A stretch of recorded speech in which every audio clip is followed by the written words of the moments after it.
చర్చ పెడదామా, సవాలుకు సిద్ధమా అని రాజకీయాల్లో చాలా మంది లీడర్లు ఎప్పటికీ సవాల్ ఇసురుతూనే ఉంటారు అవతల పార్టీలకు. గసొంటి సవాల్ ఇసురుట్లా పోటీ పెడితే సీఎం రేవంత్ అన్నకే ఫస్ట్ ప్రైజ్ వస్తుంది కావచ్చు. ఇక నిన్న ఇసిరిన సవాళ్లకు గీయల్ల కౌంటర్లు వచ్చినాయి రేవంత్ అన్నకు. మరి ఎవరు కౌంటర్ వేసిండ్రు, ఏం వేసిండ్రు, ఈ ముచ్చట్లని పూరా కరుసుకోలే కదా పాండ్రిగా.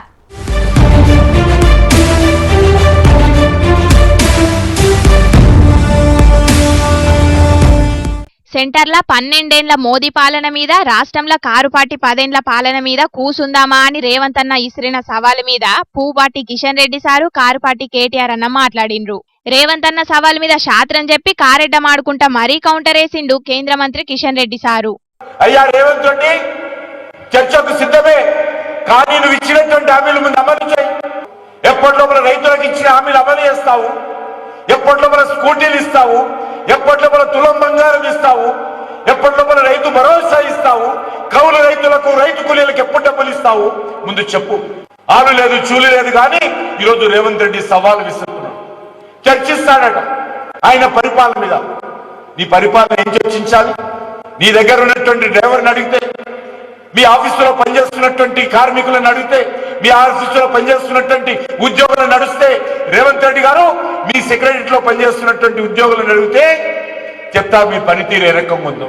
ముందు ఇచ్చిన హామీలను అమలు చెయ్యి, అటెన్కాల గిసొంటి సవాల్ ఇసురు అని కిషన్ రెడ్డి సార్ అంటే, ఆన్నో ఇన్నో కాదు అసెంబ్లీనే కూసుందా ఉందా అని రేవంత్ అన్నకు కౌంటర్ వేసిండు కేటీఆర్ అన్న. దమ్ముంటే చేతనైతే అసెంబ్లీలో పెట్టు చర్చ, రాష్ట్రం మొత్తం చూస్తుంది, పెట్టు 2 రోజులు పెట్టు, మైక్ కట్ కాకుండా చూడు. దమ్ముంటే నీకు స్పీకర్ను నువ్వు డిక్టేట్ చేసి, స్పీకర్కు కనుసైగల ద్వారా శాసించి ప్రతిపక్షం గొంతులు నొక్కుడు కాదు. దమ్ముంటే 38 మంది సభ్యులు మేమున్నాం, దమ్ముంటే మా సంఖ్యకు సరిపడే విధంగా మాకు టైం. మైకులు కటు చేయకుండా సరిపడా టైం ఇచ్చే ధైర్యం ఉన్నదా నీకు అని కూడా రేవంత్ అన్నకు సవాల్ ఇసురుతున్నాడు కేటీఆర్ అన్న.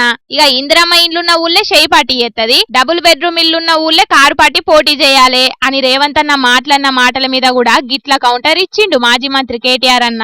రైతు బంధు మొత్తం పడితే ఆడ పోటీ చేద్దాం అనొచ్చు, తులం బంగారం ఇస్తే పోటీ చేయ అనొచ్చు, నెలకు 2500 ఇచ్చిన మహిళలను ఓటు అడుగు అని నేను కూడా అనొచ్చు, నెలకు 4000 ఇచ్చిన ముసలోళ్ళే మాత్రమే ఓటు అడగాలి, 2000 ఉన్నోళ్ళంతా మాకేయాలని నేను కూడా అనొచ్చు.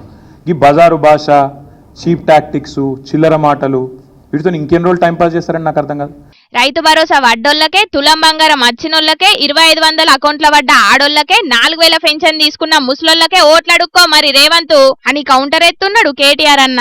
గీసొంటి ముచ్చట్లు జనాల కడుపు నింపై ఇప్పటికైనా టైం పాస్ బంద్ చేసి పాలన చక్కగా చెయ్యు అని సొట్లు కూడా పెట్టిండు. ఇక నిన్న గా ముచ్చట్లతోటి వైరల్ అయితే గియల్ల ఉన్నట్టుండి బీసీ కులగణన ముచ్చట మీద ప్రజాభవన్ లో మీటింగ్ పెట్టి గిట్లా మాట్లాడుకొచ్చిండు సీఎం రేవంత్ అన్న. ఇది శాశ్వతంగా చరిత్రలో నిలబడిపోయే ఒక కాంప్రహెన్సివ్ డెడికేటెడ్ కాస్ట్ సర్వే.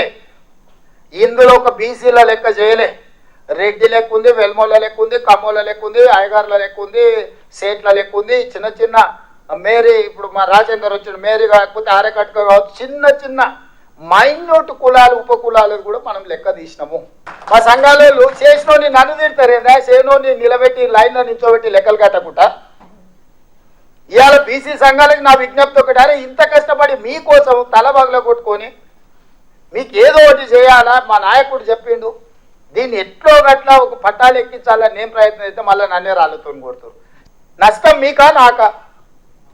మరి ఇక మీరు దీన్ని కాపాడుకోకపోతే, మీరు వచ్చి అండగా నిలబడకపోతే, మీరు వచ్చి నా పక్కన నుంచొని మా ముఖ్యమంత్రి మా రేవంత్ రెడ్డి చేసింది 100% కరెక్ట్గా ఎవర్రా చెప్పినోడు రా లెక్క చేద్దాం రా, ఏ ఊర్లో ఏ వార్డులో ఏ సందులో తప్పుందో లెక్క చెప్పు, మేము వచ్చి నిలబడతామని మీరు కట్టబట్టుకొని నిలబడితే ఈ సమస్యకు పరిష్కారం దొరుకుతుంది. మీరు చూసి చూడనట్టు మాకెందుకులే అన్నట్టు ఉన్నారంటే ఇది పట్టాలు ఎక్కదు.